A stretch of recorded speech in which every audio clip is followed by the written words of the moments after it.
In general, Indian food has been just, defined as curries and kebab, and which I've said so many times that Indian food is not about curries and kebab, and it's much more to that. We should, eat what we can digest. Very important. Your health is one of the most important things because you can be replaced the second day you stop showing to work. As basic as 10,000 steps a day makes a big change. Simplicity is one of the things which is very important during understanding about whole dining perspective.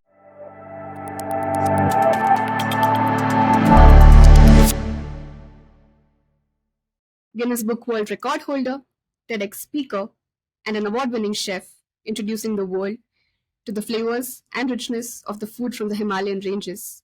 Our guest today on the Settle or Be Better podcast is Mr. Sanjay Thakur, who's going to be talking to us about foraging, food sourcing, feeding our soil right, and a lot more. So, welcome, Mr. Sanjay, and over to you. Why don't you begin by telling us a little bit about your health story and your current work? Okay, thank you, Sakshi, and thank you, team of the Settle or Be Better podcast. I mean, it's great to have been talking about these important topics at the right channel. So I'm really happy to be part of it. First of all, and then about me. I mean, I've been a chef for about 18 years now. Did my studies in Chandigarh, then Melbourne. Worked in Australia for 7 years, 7, 8 years, and then I was in aviation since then. So I have seen pretty much different segments of the hospitality industry, whether you talk about hotels, restaurants, catering units, or aviation. So that's me. I mean, I love cooking. I'm a second generation chef in the family. So we are born with it, I would say. Uh, all in all, yeah, I mean, done a bit of Guinness World Book of Records. I mean, we'll talk about that a little bit further uh, uh, in our further topics. And yeah, that's about me. I mean, nothing that much, but it's all about a passionate cook just traveling across the globe and getting to learn something new every day. Absolutely. That's a really interesting story. Thank you for sharing that with us. And we're really glad to have you on a podcast here today. And I can't wait to dive deep into the topics that we're going to talk about. So, to begin with, can you tell us a little bit about what the years of culinary experience have taught you about health and well being? And more so, what do we need to change right now? See, I mean, when you come to this side of the, I would say, topics when it's about health and well-being. Kitchen is one of the places which has been, I think, lacking behind in that, and I think it's one of the most integral part where uh, we are the people, we can actually make or break a community, with just our food, and how important it is now for chefs also to adapt those habits in today's world. It's very important.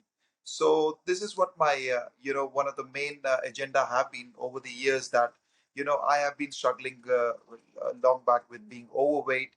I've been over 110 kilos about few years back.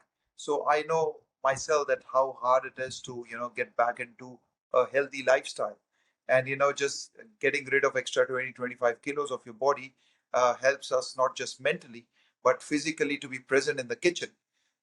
So somewhere or the other, last 18 years, I was very much into healthy habits in Australia, of course, back in Chandigarh, with food, and I was surrounded with such an environment where food was not just eaten because of you want to fill up your stomach. It was eaten, to give nutrition to your body and feel better about yourself. So I think Australia gave me that kind of sense of understanding, and you might see Australians are way ahead when you talk about into fitness, into well-being. So I think I grabbed some good habits from there, and then moving on to Middle East, of course, that's where everything came a little bit here and there with food habits. A lot of rice, a lot of carbs coming into play, and that's where I gained a lot of weight. And one day a doctor told me, "Why don't you get surgery done for your back?" Because I was having serious back pains, having long time standing in the kitchen and all that. So I was that day I had a shock of my life. I didn't want it to go for any of those surgeries at young age. So I was like, okay, no, you know what? Let's get back to normal. Let's lose some weight. And since then, touch wood, everything is going well. So now I take this message since beginning I've been taking this message very seriously, but that time it was personal. But now I want to take this message to the others also, that don't take it for granted. I mean, I know we have a tough job. We are standing in kitchen in hot environment all day long, but your health is one of the most important things, because you can be replaced the second day you stop showing to work. So so I think that's a great platform now to share this message. Absolutely. And what were the changes that you made when you decided to take charge of your health and when you were in the process of losing weight? Because what's interesting to know is what's a chef's perspective on nutrition. When a chef starts working on their own health and well-being, what has been your perspective and what helped you sort of accelerate your health journey at that time? Okay, I mean it's a very complicated process. Why I would say so? Because you're not in kitchen, you are still safe. Once you are in kitchen and you're not cooking for yourself, you're cooking for the masses. So one of the major things we have to do is taste. So pretty much if you're in a proper high-end restaurants, to good kitchens, to good hotels, your chefs always tell you to taste every single dish which goes out the kitchen. So you can imagine having a calorie input of 2000 calories doesn't really match our window, because those 2000 calories just goes while eating food randomly in the kitchen space. So what I started doing it, I started uh, focusing more on trying to taste things which I should be tasting and really important to that dish. That was one of the changes I made, to of course limit tasting to what's really important, what's not, and that have shown a lot of improvement. I've skipped breakfast. I know a lot of people will say breakfast is important, and again, body to body, it depends, right? So my body thought, it really came well without having breakfast. That was one of the very good habits I picked up, and I think it made a huge improvement in my health well-being. In fact, in my mental well-being also. So these two things were really important factors for me. And then, of course, I do crave for a lot of junk food sometime, and I do that also. It's not an issue at the end of the day. Whatever keeps you happy, and you can burn that fat and working out in some or the other way. I mean, that's all life is about. You can't crave yourself a whole life and then regret when you can't really have those things. So I want to keep a good balance where we are describing healthy habits, plus at the same time you do enjoy your luxury of foie gras or caviar or lobsters and cream sauce and all that stuff. So I don't really, I like to stay partial, and I like to pick up habits. Whatever I eat, I should burn those calories. That's the fun. Understood. That was really well explained. And we all know from the movies that we watch or the chefs that we personally know that being a chef is one of the most taxing job in the world in terms of your health, your physical health and your mental health, right? Like it's the most stressful thing, at least from what we see in the movies or from what we know from chefs telling their stories, right?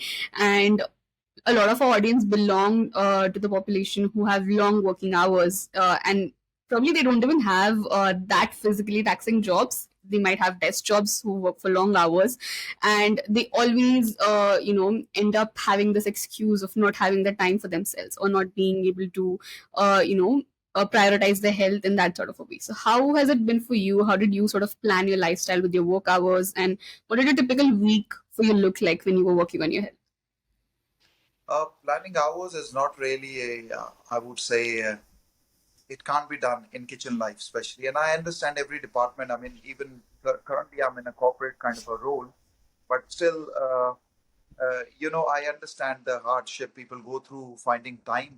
But we just need a nudge, and it just depends on the when you get that nudge in life. Some people get it after serious health issues. Some people get it just mentally. They just done eating junk every day and sitting on their sofa after work, or they just want to make change. And some people get inspired of somebody else and then get into a workout.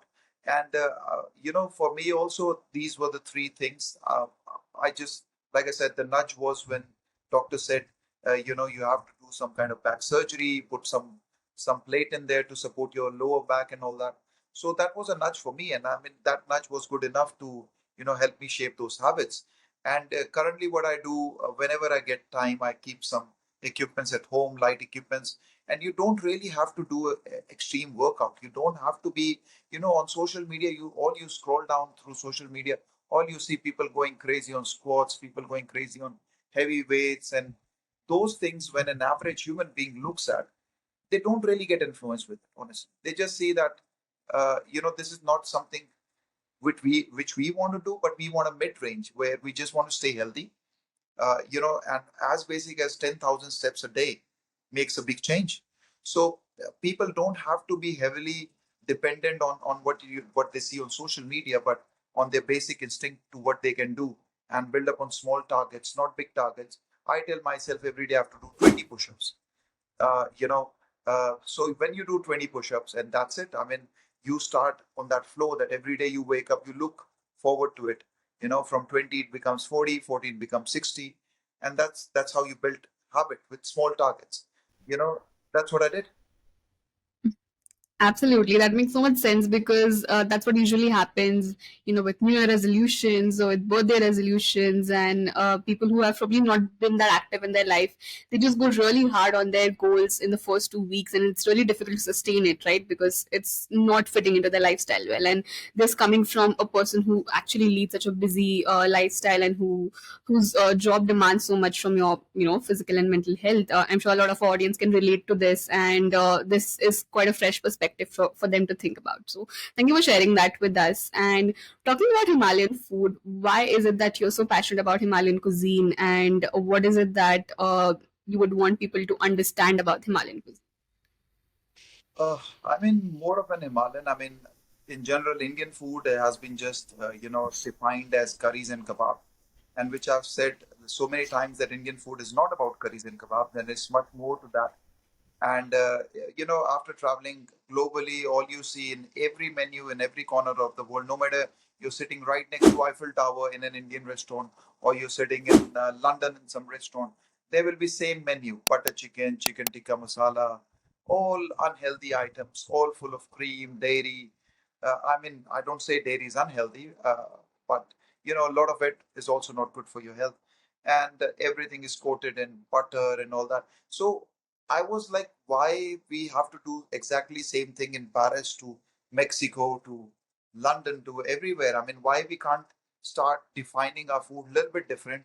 I understand the commercial perspective of it, where expats or other country people can only identify butter chicken, for an example. But it's our job as a chef to help them explain, different dishes, different part of regions of India, bring them on the menu on specials, try to change that habit. At the end of the day, dining is not just about filling your stomach, it's about educating others about what they eat, how they eat, and about their health well-being. So this is somewhere was missing, and I was like, why don't we start talking about it a little bit more? So we started doing some pop-ups in different countries where we started introducing different dishes. People come with an expectations, they will get naan bread and kebab and biryani rice, but nothing sort of that was on the menu. And people started loving it, they started loving it. And I think the last 5 years, you might have seen big change where chefs like Chef Sujit Sarkar, Chef Reed Bhatia, you would say Chef Gagan Anand, all these guys have done tremendously a lot to bring that sort of modernizing to Indian food. And I think somewhere or the other, these are the things which are helping let world understand that Indian food is not just sticking to those basics. So it is changing, and one small idea from every angle, from every part of our country, brings a huge impact globally. So there is change. And about Himalayan food in general, we are more into light sort of dining, into fermentation, into preserving items for winter season, so we have something to eat during winter season. So a lot of interesting factors from the past have been there. You just have to come into the restaurant or the commercial perspective as well. Absolutely. That was really beautifully put because it's true when, I mean, even Indians for that matter, or, non-Indians, when you think of the typical Indian cuisine, they would not rank it as one of the healthiest ones, right? Because that's how we perceive it. That's how we see it most restaurants representing in Indian food. So that's very true. And uh, correct me if I'm wrong, but you are originally from the Himalayas, right? Like your family belongs there, right? So, what is it that you sort of learned from your, fathers or grandfathers? As you said, you're the second generation of chef in your family, right? So, what is it that they taught you, they passed on to you about, the way you cook your food or the way you look at nutrition? Uh, I mean, in general, simplicity is one of the things which is very important during understanding about whole dining perspective, which is nowadays missing. People try to complicate every single thing what they do. They try to overdo things. So simplicity is what I think Indian food is connected to, especially uh, our Himalayan region, or you would say most of the regions in India. The complex part is the flavors or is the taste, which Chef Ajit Gill always mentioned is about the taste. But the cooking processes is just understanding your ingredient better. We don't have to uh, let's say Pengan Barta. A lot of states do it differently. Of course, we char grill it, we smoke it, we try to do it with the charcoal, some do it without charcoal, so a lot of variations. But in that process, all we have to understand that are we hurting that ingredient more than enough to lose all the nutritional benefits of it? Are we overdoing it? Sometime I have very close friends from Kolkata when they do fish curry. I know for my perspective is very different how we do fish. It's a very tender protein. It shouldn't be cooked for so long. But certain curries in India stays on range for so long, and literally, if the same dish have to be replicated in a Western format, the fish won't be cooked that long. So, are we somewhere not thinking about the nutritional factor here? Is one of my concerns always. Of course, I've not studied in that region where I can go and technically check how much nutritional benefits in each and individual dish. But in future, definitely, I would love to learn more on that. And in fact, we are working with some people to really create awareness, because people won't understand until they will see the difference. That if you eat it this way, you eat these many calories or these much of nutrition. If you eat this way, you eat this much of nutrition. So if you see nowadays, even all the packaged food get all the nutritional contents at the back, which is again a great practice. So I think that practice somewhere or the other, if the knowledge is accessible in day to day life, it will make big difference. Absolutely understood. And we so many people always talk about what a difference cooking your own food can make in your health journey, right? Like, I mean, one of the major things is you wouldn't end up spending so much money, you wouldn't end up eating junk, and you would really be involved in the process of cooking your own food, and that would also be a more mindful process for us, right? And talking about this, how important is it for us to be more mindful and more involved in the process of sourcing our food, and talking about foraging, the forgotten practice of foraging, because you talk about it really beautifully from what I've seen. And to begin with, first of all, what is foraging for the audience who don't know about it, and how is it that we can sort of include it? Why should we include it in our daily lives? Probably not as much. Being in the city, we might not be able to do it as much like every single day, but maybe once a month or once a week. And how would it sort of help in our health? Sure. Basically, foraging is just going for something out of your comfort zone. Let's say going to some forest or some area which are, more into nature, and you get to see fungi. You get to see some herbs. You see a lot of strawberries. If you go Shimla, you see a lot of strawberries uh, outside the Oberoi's hotels. So these are just basic items, but it's just, I would say, a philosophy. Foraging is not just about going into forest and looking for things. I think it's about day to day. Even if you go to a supermarket, you're not picking up your regular things. You're going out of your comfort zone. That I haven't tried long beans. Shall I try long beans this time? Shall I not just do paneer every day? And shall I just do something different? So foraging is just that mindset that you're coming out of your day to day daily junk habits, and foraging yourself into new habits. So just finding yourself with a new kind of habits, and I think that's very important. And yes, the technical part of it is, of course, getting things which are not really common in commercial world. You get it in small lots because they are growing in the wild, and you bring it on and you try them. But I would say even small changes like in Himachal, we have fiddlehead ferns, or we call that linger. They come on a very occasional basis, like during the rainy season, after the rainy season, and people should try that out. But I don't see them on the menus and anywhere in Himachal restaurants. Of course, Himachal tourism do put it on their menus, but it would be nice to see that these small ingredients makes a big impact. Like we're talking about millets, we're talking about beans, all these things. So this is how I would describe foraging. Just go out of your comfort zone, try to eat something different, try to find something different in that supermarket if you're living in a city or in a corporate land kind of a atmosphere. But if you're in wild, if you're in a state of Bangalore, or let's say Pune, you should definitely look for some ingredients which are not really common and cannot be found easily in supermarket, but they can be found with local uh, farmers who put those small markets, and try them out. Absolutely, and it's really not that tough to just find the locals who are bringing these stuff to you, right? Like, I mean, we can very easily go to the local markets, and if possible, we can go on those hikes and treks with our friends on the weekend because I can imagine what a sensory rich experience that would be, and how involved mindfully we would be in our food. Because when we talk about nutrition, one of the most important things comes is that we need to be mindful of what we are eating, and we need to see, we need to feel the food.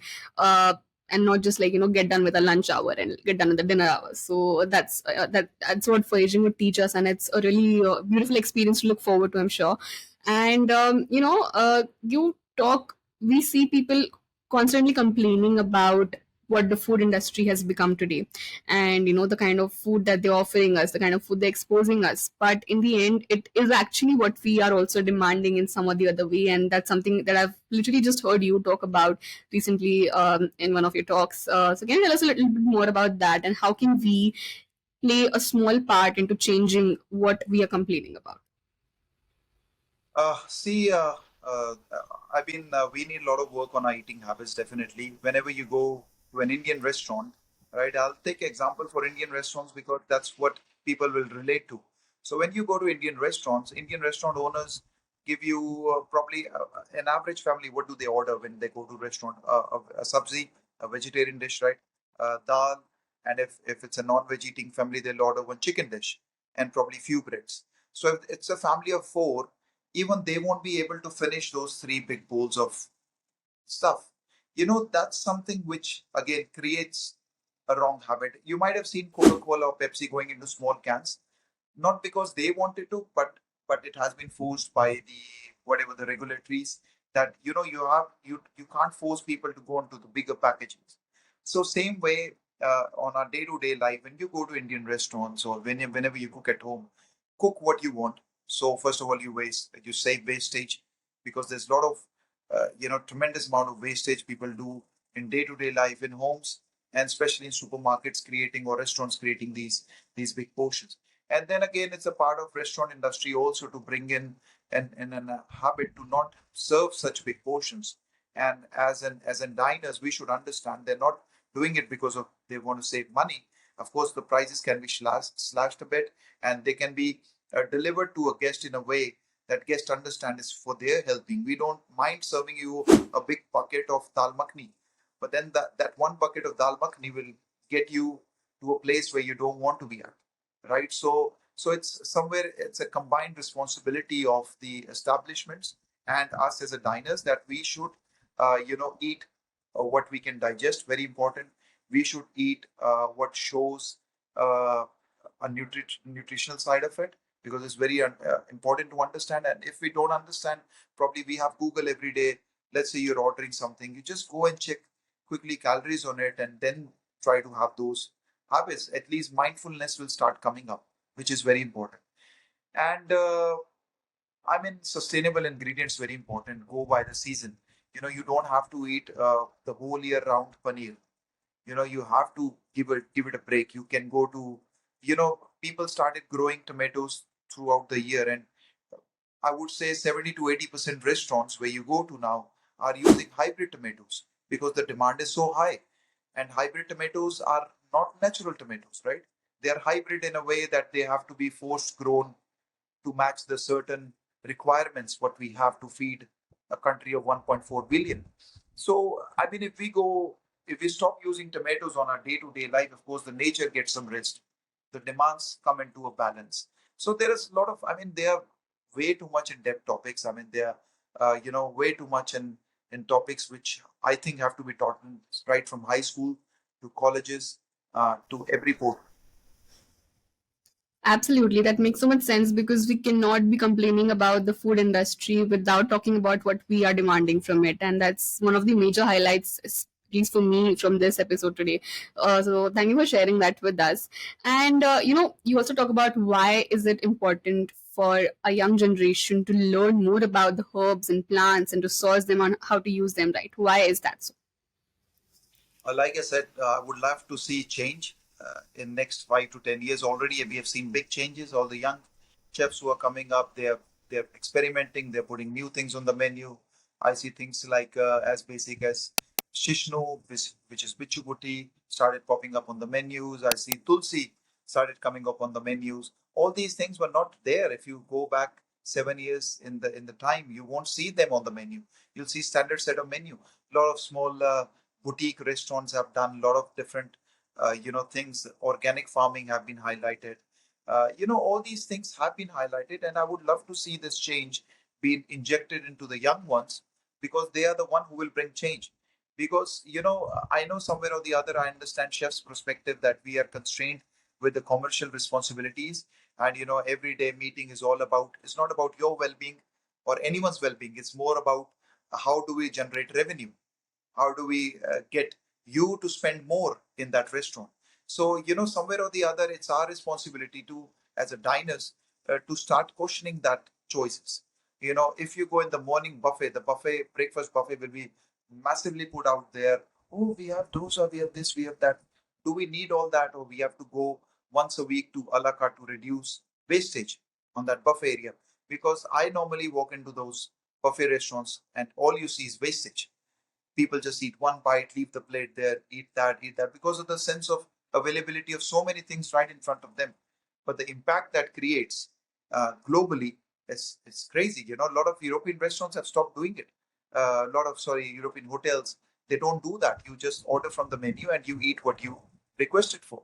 So somewhere or the other, I think these are things which I would love to see change in future, where young ones, if they understand the resources which is available in forest, in wild, how they can bring it to the commercial world, sustainably, of course, responsibly, of course, by not harming the environment. I think that will be a great part. If that habit comes into play, I mean, you will already see a big change. Absolutely. And coming from someone who is behind the scenes, it would be really interesting to definitely discuss this right now. Is what would be some of them you've already mentioned, but what would be the 5 to 8 pointers for you for us to become good diners? What is it that as a family, us standing out together, should definitely think about, and how can we become good diners and contribute to the better health of us and the restaurant business as well? Okay, sure. That's a good question. I mean, uh, first of all, it's habits. Of course, you try to pick up something healthy, something genuine for your body, which you understand you can digest according to your age. Also, age factors, plays an important role, because a body can digest certain things at certain stage, at certain speed.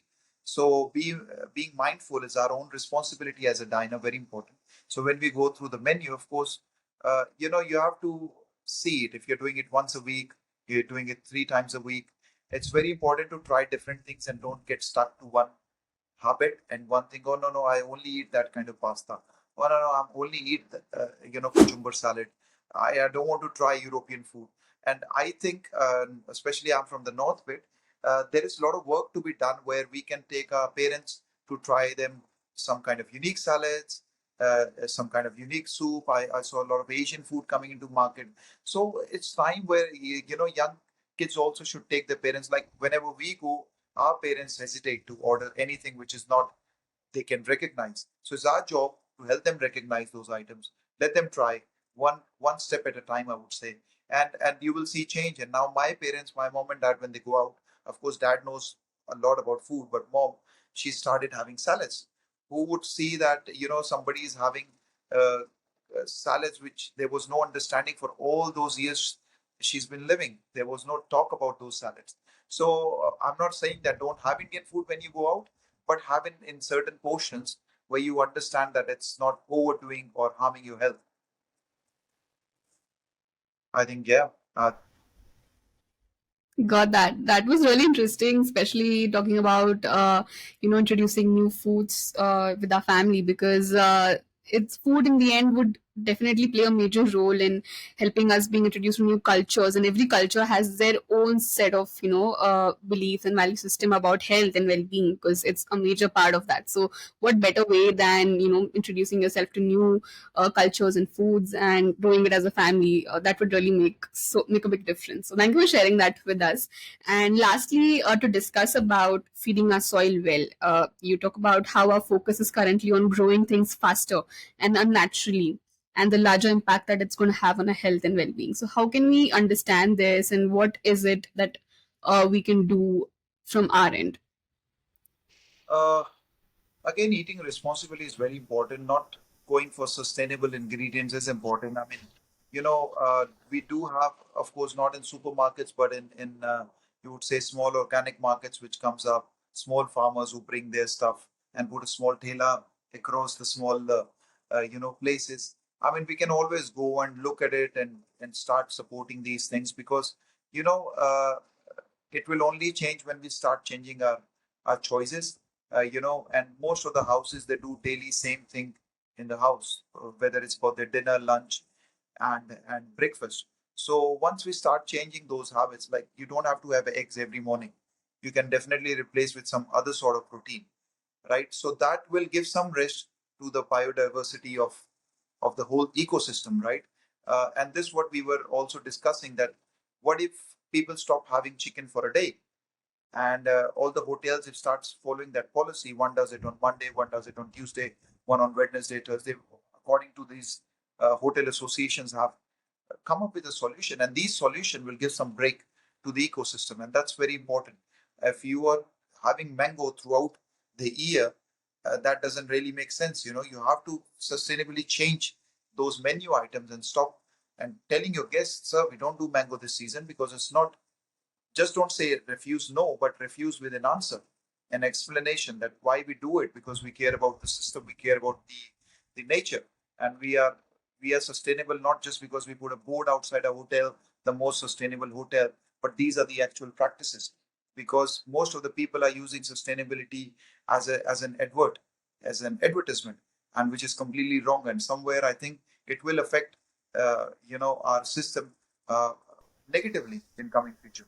So few changes in a good way can help, make better changes. Absolutely. That's the most realist take on sustainability that we can, be introduced to today, because that's true. On the name of sustainability, we have been blinded with so many things that are just not sustainable, and the way that the hotels or the cafes are functioning today, right? So I'm sure we can be more mindful of that as diners. And also, I hope that more people in the hospitality business, in the hotel businesses, think in this way, and uh, being a community of business owners, of hotel owners, there can be so much that can be done, right? So that makes so much sense. I hope that this episode reaches a few of them as well, and we see this change happening in the coming years. So thank you so much for all these insights. These were really amazing, interesting insights coming from someone from behind the scene, and talking about this. So thank you so much for sharing these with us. As we come to the end of our episode today, do you have any last messages or thoughts to leave us with? Uh, Not really. I mean, we covered actually everything. I mean, everyone should be, taking care of themselves. That's what we want, because if you are healthy, you help the planet stay healthy. I mean, just nobody wants you to be gym 7 days a week picking up weights, but just small changes in your day-to-day life, I think brings massive impact on the planet. Absolutely. Thank you so much for that. And for the people who like to reach out to you, look at your work and your TED Talks, they can look in the description below. There are links and more details about you. I hope that they reach out, they learn more from you, and I hope that we get to learn from you a lot more in the coming years. Thank you so much once again for being here. That's it for today's episode. I'm Sakshi Pawar, and I'll be your host for the Settle or Be Better podcast. Stay tuned while we bring more inspiring stories. You know the drill. Subscribe to the Settle or Be Better podcast, like, share, and comment on our videos. And oh, hit the bell icon because you don't want to miss the mind boggling health discussions we're about to bring for you. Why settle when you can be better?